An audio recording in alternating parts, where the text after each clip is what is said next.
Let's move on to Barcelona.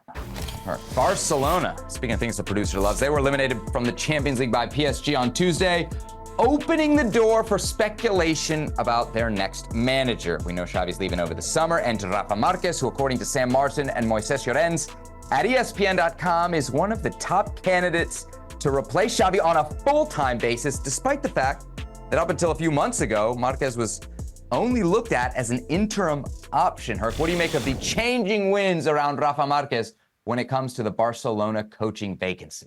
All right. Listen, Rafa Márquez is all of 46 years old. He's not that old. You know, he retired around 39 years of age, pretty much like went directly into working. He was the sporting president of Atlas. That didn't go too well for about a year. He tried punditry as well. And then he goes into the youth ranks at Barcelona.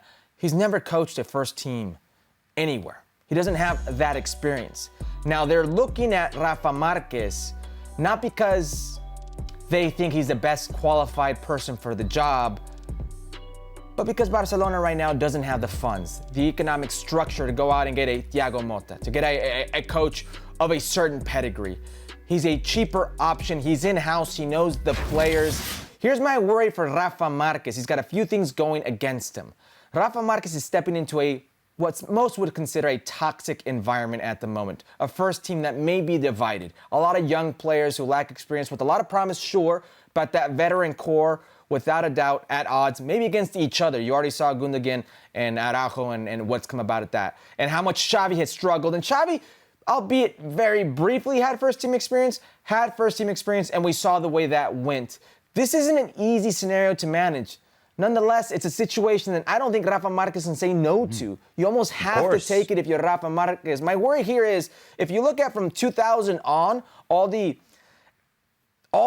Barcelona athletic coaches that have come through there, when people say, well, what about Pep Guardiola? What about Luis Enrique? That you step in from that role into the first team role and it goes well, you're talking about the exceptions to the rule, because the rest, all the rest, spent about 2 to 3 years there and are never heard from again. Maybe Garcia Pimienta is the only one that you can say so, but he's at Las Palmas. Certainly not what you would say is a big club or anywhere near it.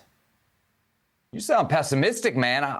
I'm thinking this is great news. This is wonderful news. Look, something has changed here, because the last time we were talking about this, we were talking about Rafa Márquez kind of putting his foot in his mouth after Xavi had announced he was leaving and the board being upset, and maybe that affecting his candidacy. And as you heard in the report there, he was basically only viewed as an interim manager. He's had some success since then with the B team. He's got him fighting for promotion. So clearly he's upped his stock internally. This is obviously, you're not wrong about money. There's no way Rafa Márquez would be considered for this job if Barcelona were, sitting in bags of cash. If they can go out and get the other guys that they're linked to, who are like Thomas Tuchel and Hansi Flick, who have much better resumes than Rafa Márquez, Barcelona should go get those guys. Absolutely. If I were looking at it from a Barcelona perspective, right? But they, one, probably don't have the money to pay those guys salaries.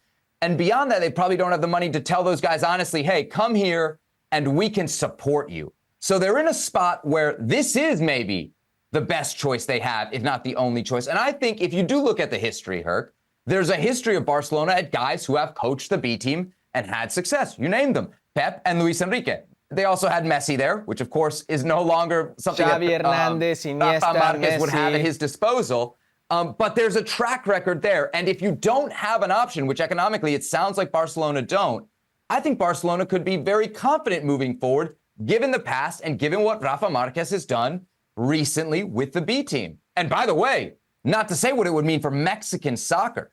I mean, Mexico doesn't have a coach anywhere, has never had a coach that would have access to something like this. And suddenly Rafa Márquez could have it. I'm very optimistic on this, what it could mean, but also that it'll get done. Because one of the outlets reporting it is basically Barcelona's mouthpiece. It's Sport. And they're saying he's the chosen one. That, to me, says they're getting the fans ready for an announcement that could come after El Clásico. A few things there.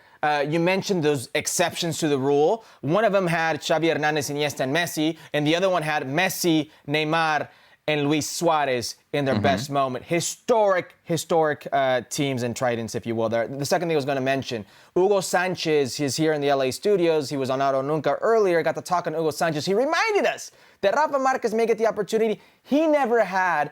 Hugo Sanchez in Spain is a much bigger player than Rafa Márquez is, and Real Madrid never came close to giving him that opportunity. Rafa Márquez is going to get something that, quite frankly, you're right, nobody in Mexican football will even come close to sniffing.